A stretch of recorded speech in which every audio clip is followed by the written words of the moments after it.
တင်းရကြော်တန်ပစ္စည်းမဟုတ်ရင်စိတ်မဝင်စားတဲ့ပုံစံကြောင့်လူပြောများနေတဲ့အောင်စပူမြမဇက်သပင်လောကမှာမိန်းကလေးပရိသတ်တွေရဲ့အသေးဆွဲဖြစ်နေတဲ့ထိတ်တန်းမင်းသားအောင်စပူကိုအားလုံးပဲသိကြမှာပါပွဲစဉ်တိုင်းမှာသိန်းထောင်ကြီးတဲ့ငွေသားပန်းစည်းကြီးတွေရရှိနေတဲ့သူ့ရဲ့အောင်မြင်မှုကတော့အမခံပါပဲဒါပေမဲ့ဒီရက်ပိုင်းလူမှုကွန်ရက်မှာပြန့်နှံ့နေတဲ့ဗီဒီယိုဖိုင်တစ်ခုကြောင့်သူကဝေဖန်မှုတွေနဲ့အကြီးအကျယ်ရင်ဆိုင်နေရပါတယ်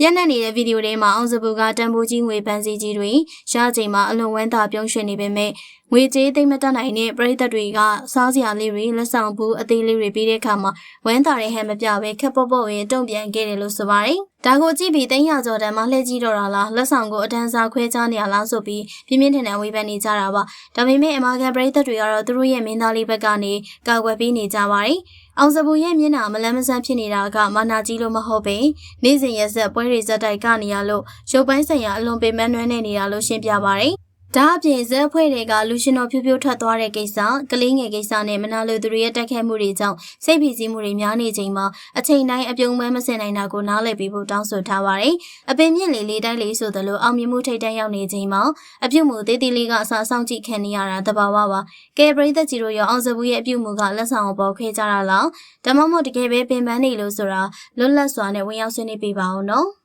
အိမ်ထောင်ရေးအဆင်မပြေလို့လူပြောများနေတဲ့ပိုးကြဖြူခင်ငွေကြေးပြေဆုံးချမ်းသာတိုင်းတကယ်ရောအိမ်ထောင်ရေးမှာစိတ်ချမ်းသာရဲ့လားဆိုတဲ့အမေကွန်းအတွက်လက်တွေ့သက်သေပြစရာဖြစ်ရတဲ့ခုကတော့လက်တလုံးအနုပညာအတန်းဝိုင်းမှာအတော်လေးလူပြောများနေပါတယ်။အဲ့ဒါကတော့မင်းသမီးကျော်လေးပိုးကြဖြူခင်တယောက်သူမရဲ့လူမှုကွန်ရက်မိုင်းတေးကနေတဆင်ရင်းနှင်းစရာစကားတခုဖွင့်ဟလာတဲ့ကိစ္စပဲဖြစ်ပါတယ်။အားလုံးသိကြတဲ့အတိုင်းပဲပိုးကြဖြူခင်ကမန္တလေးကနာမည်ကြီး PK ထွန်းစိတ်ရွှေရတနာဆိုင်ပိုင်ရှင်တထေးကြီးအကိုထွန်းနဲ့လက်ထပ်ပြီးကလေးကထဲထဲဝဝနေထိုင်ရသူပါ